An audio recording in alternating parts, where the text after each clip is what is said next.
The sound strikes you first.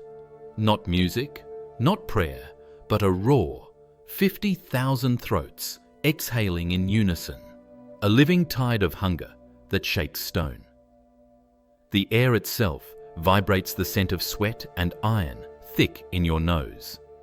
Beneath the sun, the arena blazes white so bright that the condemned stumbles as he emerges from the shadowed tunnel. He squints, blinded by light shackles clattering against the sand.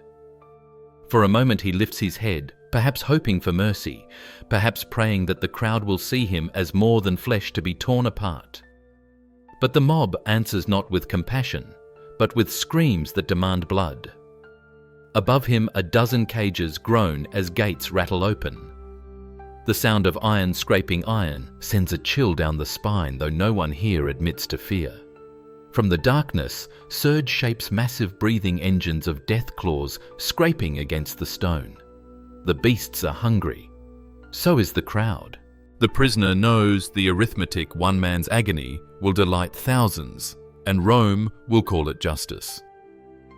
The sand beneath his feet has already been watered with countless deaths. If he bends his knees and touches the earth, he may still feel the sticky warmth of blood absorbed just hours before. The cries of earlier victims have not yet faded, but they are drowned out by new anticipation. The amphitheatre is not silent for long. The crack of a whip, the bellow of a horn, and the gates fly wide. The man does not run. There is nowhere to run. Walls climb higher than any hope, crowds pressing forward with feverish joy. Death is not the end here, it is the performance. You too are part of the audience now, seated among Romans who see no crime in cruelty. To them, this is the price of an empire, the lives of the conquered, the bodies of the disgraced, the screams of the forgotten. And yet somewhere in this grotesque carnival, a question claws its way forward. How did we come here? How did a sacred rite, once meant to honor the dead, twist into this monstrosity of steel and sand? This stage of death did not spring fully formed from the Roman mind. Its roots lie deeper in funeral fires in ancient Etruscan graves, in rituals meant to soothe restless spirits. Somewhere long before this man faced his beasts, another stood at a tomb believing sacrifice was holy. But Rome took holiness and sharpened it into a blade. What began as mourning for the dead became entertainment for the living. What began as a gift of blood became a currency of power. And so the amphitheatre rises around us, a theatre not of art, but of cruelty. The crowd screams louder. The beasts leap forward. The prisoner's breath catches. We are about to witness not only a death, but the birth of an empire's darkest invention. The roar of the arena fades, and we step backward away from sand and blood into the marble halls of power where this theatre was first conceived. Imagine the Forum in its glory, senators in pure white togas, strolling under the gaze of bronze statues, the air heavy with incense and ambition.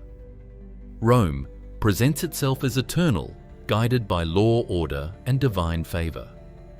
Yet beneath the polished marble lies a truth far darker, that power here is never safe, never sacred. It began not with emperors, but with the dead. The Etruscans. Rome's ancestors believed that death demanded tribute. At a nobleman's funeral, human blood was poured into the earth as an offering, a final gift to honor the departed. These were the munera gifts for the dead. At first they were private solemn, performed in courtyards and family tombs. But in the restless heart of Rome, nothing sacred remained untouched for long. By 264 BCE, when the first recorded games spilled blood in the Forum, the ritual had already shifted. 3 pairs of slaves were forced to fight to the death, not out of piety, but to give spectacle to the mourners. What was once a farewell to the departed became a display for the living. The crowd had tasted the spectacle of controlled violence, and they hungered for more. Generations of statesmen saw opportunity in that hunger. Julius Caesar ambitious beyond measure, staged lavish games to celebrate his family's honor. But honor was only a mask. He knew the truth. Each drop of blood shed in the arena bought him another vote, another loyal ally, another cheer from the mob. When Caesar flooded the Circus Maximus with exotic animals and filled it with gladiators, he was not mourning the dead. He was buying Rome itself. His heir Augustus refined the formula. He wrapped the games in the language of tradition and religion, claiming to restore ancient customs. But every beast slain, every gladiator's cry, every criminal burned alive was less about piety than propaganda. The people did not merely watch, they learned. They learned who held their lives in his hand. They learned that Rome's rulers could give them bread or blood or both, and that gratitude was demanded for either. The theatre of power had been born. Its stage was not yet the Colosseum, but the streets of Rome already pulsed with anticipation for the next spectacle. Senators competed in extravagance. Governors drained provinces to import animals and slaves, and the poor, those who might have rebelled, were silenced with free seats and free slaughter. Here lies the irony. Rome, mistress of law, justice, and civilization, built its authority upon rituals of calculated cruelty. The senators smiled, the emperors posed, and the people cheered, blind to the truth that their hunger for death made them captives of their own rulers. What began as mourning had become manipulation. And though Rome glittered with marble and gold, the first cracks had already formed. For a society that feeds on blood never remains pure for long. A sickness spreads quietly at first, almost invisible, like a fever that begins with only a shiver. Rome did not notice the change, or perhaps it chose not to. What began as a solemn ritual now beat like a second heart within the city, a rhythm of anticipation, the drum of spectacle. The people no longer gathered to mourn. They gathered to be fed. Not bread, not law, but blood. By the late Republic, whispers filled the forum. Who will stage the next games? Who will give us lions, elephants, crocodiles? The citizens of Rome began to expect death as their civic inheritance. A noble funeral was no longer complete without slaughter. Senators competed to outdo each other, and the greater the cruelty, the greater the glory. Julius Caesar understood this sickness better than anyone. In 65 BCE, as aedile, he staged games so extravagant that Rome gasped. Hundreds of gladiators fought at once, wild animals, dragged from the ends of the earth. It was no longer religion. It was a theatre, an advertisement painted in blood, and Rome applauded. Each sword stroke was a campaign speech. Each corpse, another rung on Caesar's ladder of power. Augustus, ever the calculating ruler, perfected the formula. He cloaked the games in tradition, calling them restorations of ancient rites. But the veneer was thin. When criminals were paraded into the amphitheatre to be burned, crucified, or devoured, the crowd did not think of gods. They thought of the emperor, generous in his cruelty, merciful in his spectacle. Death had become currency, and Rome spent it freely. The addiction deepened. Exotic animals became the new marvels imported from every conquered land. Tigers from India, giraffes from Africa, bears from the Alps. They were not brought to honor the dead, but to dazzle the living. Whole provinces were emptied of wildlife to sate the Roman crowd's appetite for novelty. A lion devouring a man was not just punishment, it was theatre, the empire itself consuming its enemies for applause. But with every spectacle, something vital eroded. The games no longer served mourning, nor law, nor even religion. They served only the mob's desire for astonishment. Rome was teaching itself a dangerous lesson, that cruelty was normal, that suffering was entertainment, that empire was a theatre, where human lives could be spent like coins. Listen carefully. You can almost hear the unease beneath the cheers. A society that feeds itself on death begins to rot from within. Senators bankrupt themselves to fund spectacles. Emperors become slaves to the crowd's hunger. And the people meant to be citizens become spectators of their own decay. The first symptoms had appeared. The fever would rise. And soon Rome would build a monument, not to gods or ancestors, but to death itself. The fever needed a body. Rome gave it one. From brickstone and blood taxes, the greatest monument of cruelty was born. The Colosseum, an edifice so vast it swallowed 40, 50, even 80,000 souls at once, binding them together in a single appetite. To the world, it stood as a triumph of Roman engineering. To those who walked its tunnels, it was nothing less than a slaughterhouse disguised as glory. Consider its genius. Beneath the marble seats where senators reclined in comfort ran miles of tunnels, pulleys and trapdoors. Cages of beasts stacked in darkness, their roars vibrating through the floorboards.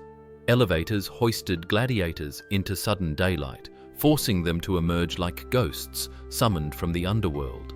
At a signal, the ground itself could transform one moment, sand the next, a flooded basin filled with warships reenacting naval battles, while thousands drowned for spectacle.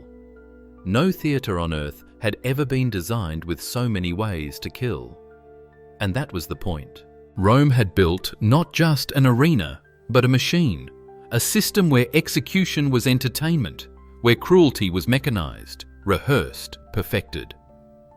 It was impossible to escape its pull. The people demanded the games, the emperors feared the people. And so the wheel turned each ruler trapped in the expectation of blood. For the condemned, the trap was far more literal.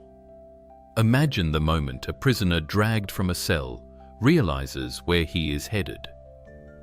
Shackled in darkness, hearing the thud of drums above the growl of a crowd waiting for his death.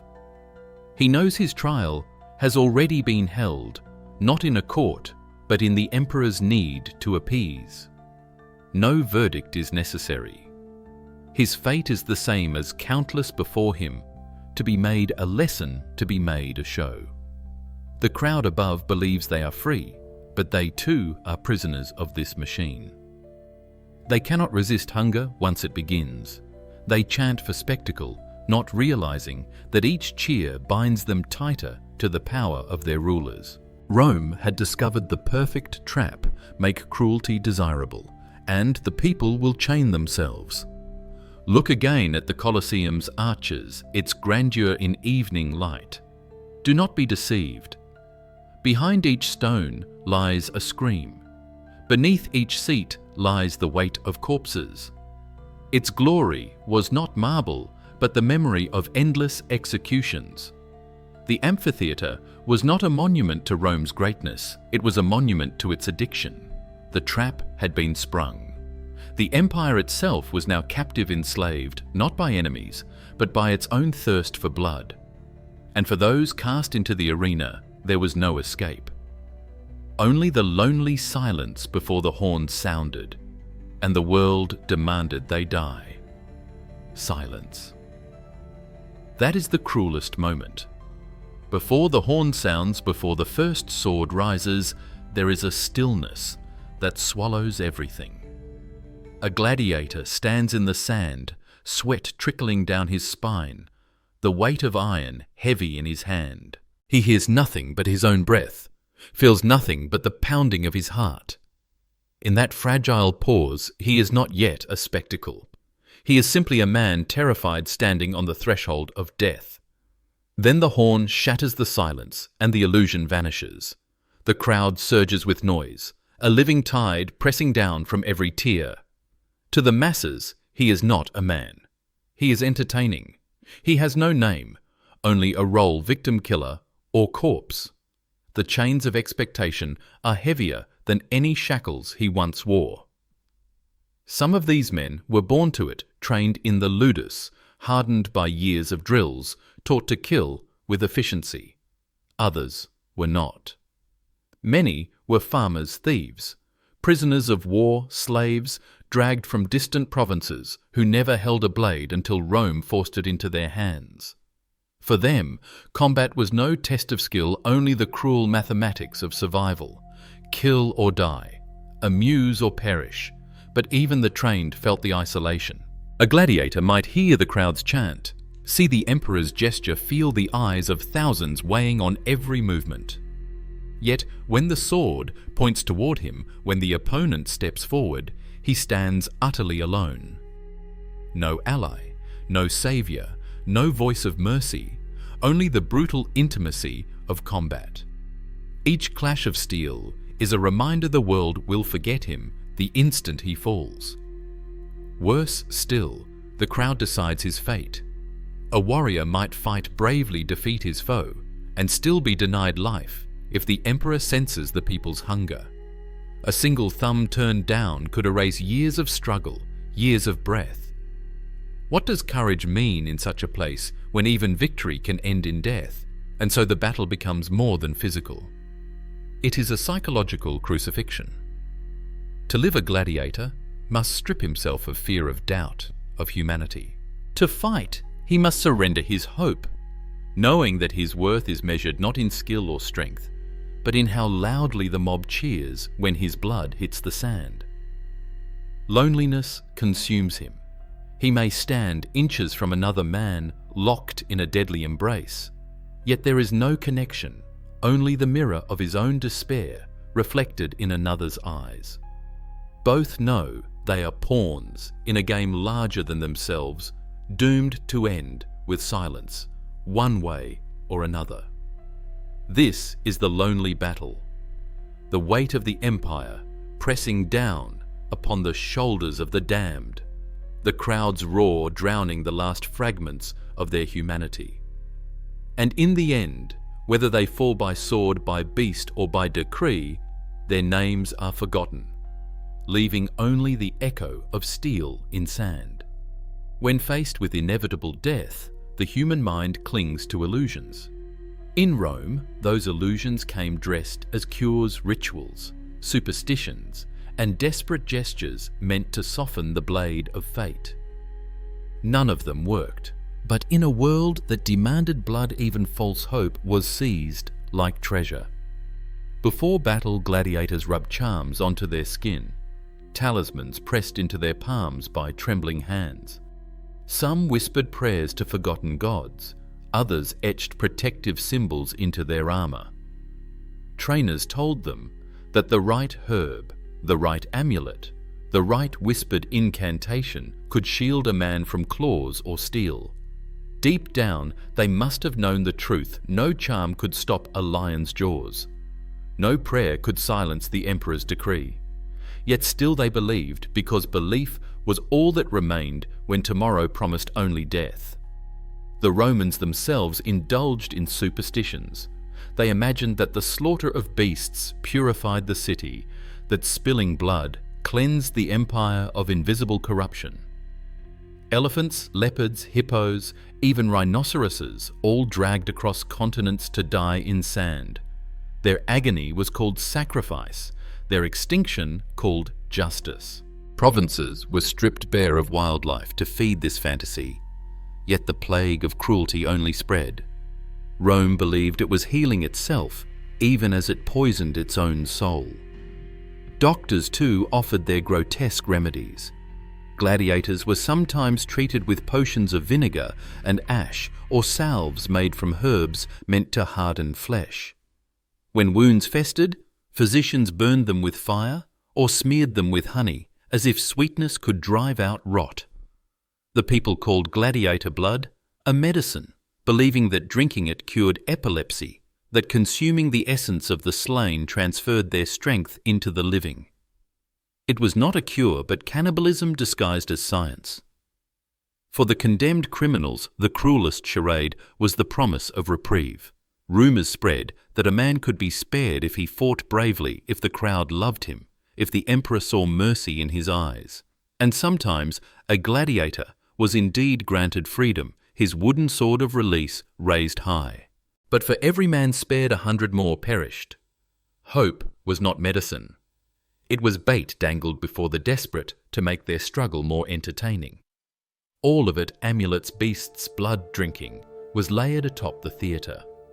Rome convinced itself it was practicing religion, medicine, even justice. But the cures were lies. They did not save the wounded. They did not cleanse the empire. They only disguised the machinery of cruelty with the thin veil of ritual. And so the futile remedies failed as they were always meant to. The games consumed bodies, and the people consumed illusions, leaving nothing but sand soaked in blood. The sickness raged on, unhealed, unstoppable. The end was not delayed. It was only dressed in ceremony. In the shadow of the arena, time moves differently. For those condemned, the last hours stretch long, heavy, suffocating. A man marked for death tastes every breath as though it were his last, feels each heartbeat like a drumbeat announcing the end. Rome made certain of this. The days before execution were not merciful. They were a slow unraveling, a cruel procession towards spectacle. The final meal was one such ritual. Prisoners awaiting the arena were granted a banquet, lavish, mocking a parody of celebration. Platters of roasted meats, cups of wine, baskets of bread were set before men who would never eat again. To the Romans, this was tradition. To the condemned, it was torture, every swallow a reminder that food was wasted on a body soon to be shredded. Some ate ravenously, clinging to the last sensation of fullness. Others turned away, unable to force a morsel past the knot in their throat. The banquet was not mercy. It was part of the show, a prelude to slaughter. Some left words behind, scratched onto walls, whispered to cellmates, confided to guards, who might later repeat them for coin. A slave begged that his body be buried whole. A soldier condemned for desertion cursed the emperor, spitting that Rome itself deserved the sword. A mother taken for theft pressed her children's names into memory as though sound alone might keep them alive. Each voice was fragile, trembling against the silence of inevitability. But Rome was not content with ordinary deaths. The arena demanded performance. Many prisoners were forced into fatal charades executions disguised as theatre. They were dressed as mythic figures, Prometheus chained to a rock, Orpheus lured by beasts, Hercules consumed by fire and then killed in ways that mirrored the stories. To the crowd, it was entertainment, a myth brought to life. To the victims, it was humiliation, their deaths staged as cruel parody. Imagine standing beneath the gaze of thousands, wearing a costume you never chose, waiting for the beast or flame scripted to erase you. That was the Roman stage tragedy as amusement. The final nights were heavy with dread. Men lay awake in their cells, listening to the restless stir of animals in cages below, smelling the sour stench of blood rising from the sands. Some prayed, some wept, some sat silent, hollow, as though death had already claimed them. A few clung to defiance, vowing to fight fiercely to meet death on their own terms. But most were simply tired. Too tired to hope, too tired to resist. These were the last days of Rome's victims, not noble, not glorious, but painfully human. Stripped of freedom, stripped of dignity, they were left only with their fear, their memories, and the cruel certainty that their deaths would be applauded. Rome gave them no peace, only spectacle. Their humanity was buried before their bodies ever touched the sand. The horns sound. The gates shudder open. Whatever hope the condemned clung to collapses beneath the roar of the crowd. Now comes the part Rome loved most, the moment flesh becomes spectacle, the instant suffering transforms into entertainment. The rotting heart of the empire beats loudest here on the sand where death is no longer private, but performed. Picture the first strike. A gladiator reels his shield, splintered ribs exposed where the steel has torn through. The wound gapes, blood pumping with every heartbeat. The crowd erupts, not in horror, but in delight. Pain is applause. The man falls to his knees, clutching his side, his breath whistling through a punctured lung. He waits not for mercy, but for the emperor's thumb. And when the signal comes, the sword plunges down, severing the last thread of his life, as 50,000 voices cheer. Elsewhere, a criminal plays the role of myth. Dressed as Orpheus, he raises a lyre to calm the beasts. But the lions do not know theatre. They spring jaws, snapping claws, sinking deep into his chest. He screams once the sound torn away as the arena explodes in ecstasy. His entrails spill onto the sand, dragged across the ground as the beasts feast. His song, if ever he had one, ends in silence.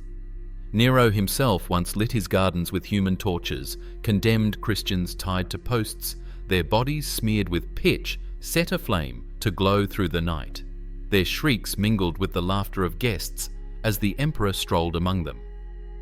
In the Colosseum, the practice was repeated.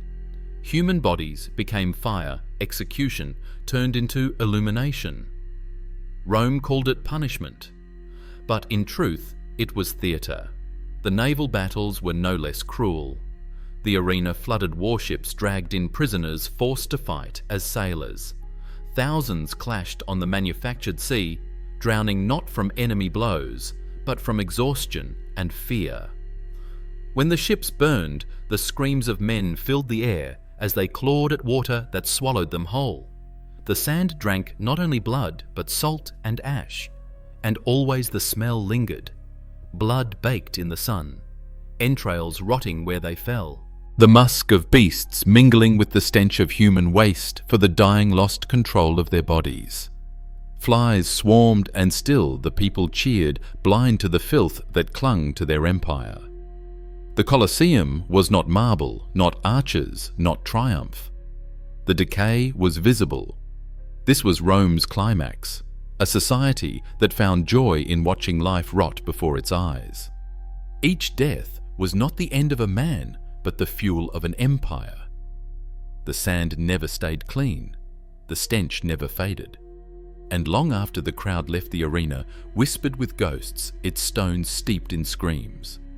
When the crowd finally disperses, when the sand is raked smooth and the blood washed into hidden drains, only silence remains. The Colosseum empties as though nothing happened, as though the screams were swallowed by the stones themselves. But history has a way of peeling back the sand, of uncovering what Rome never wished to admit. What were these deaths truly? Not justice, not religion. They were instruments. The emperors had forged a weapon more potent than legions, the promise of spectacle. By giving the people blood, they took away their hunger for rebellion. By offering cruelty in abundance, they disguised their own corruption. The arena was never about punishment. It was about control. Archaeologists have sifted through the remains. They found gladiator bones, scarred with healed fractures, evidence of men patched up again and again so they might return to the sand. They found iron shackles fused by rust animal teeth, lodged in human bones, skulls split clean by swords. Even in death, the bodies speak. These were not accidents, not battles of honor, but calculated sacrifices to satisfy a machine. Inscriptions tell of fatal charades, scripted executions, where victims played roles in twisted myths. One fragment records a prisoner burned alive as Hercules, his screams echoing while the crowd applauded the realism. Another reveals how men were costumed as gods before being torn apart by beasts. Death was not merely inflicted, it was staged, rehearsed, choreographed. The arena was a theatre in the truest sense, its actors unwilling, its tragedies final. Even the empire's doctors betrayed their hand. Accounts describe how gladiator blood was sold as medicine, consumed by epileptics desperate for cure. The living feasted on the dead, convinced that power could be stolen from corpses. Rome told itself this was science, but it was superstition wrapped in cruelty. Strip away the grandeur, the marble, the pageantry, and a darker truth emerges.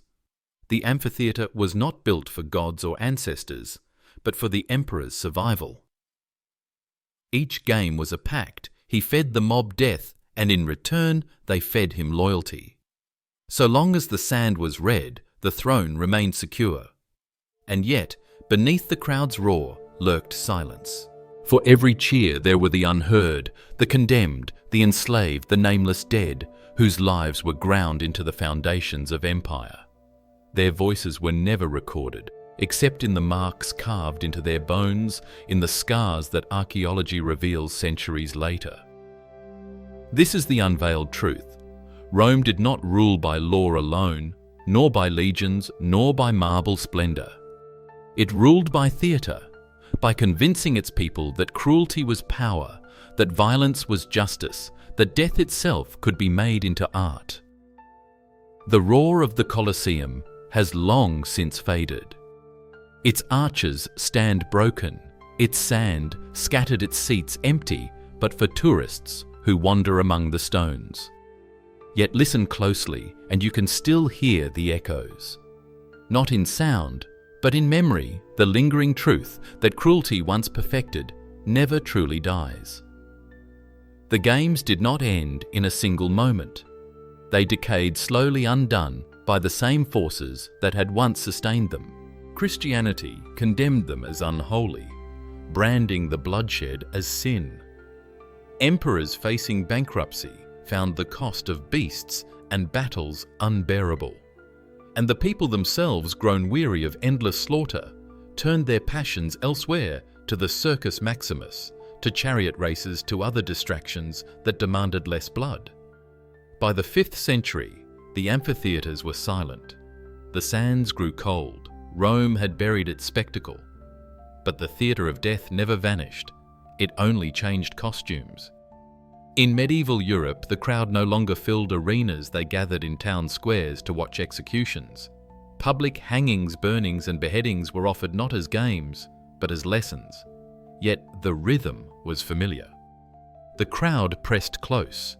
The condemned displayed the act of killing transformed into shared experience.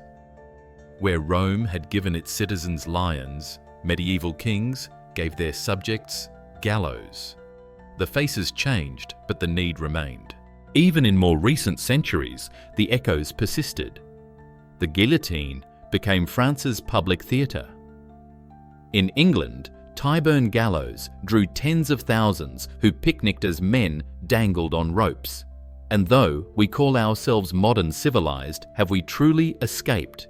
Stadiums rise, millions gather, and bodies are pushed to their limits for spectacle. The rules are different. The costumes less bloody, yet the architecture of desire is the same.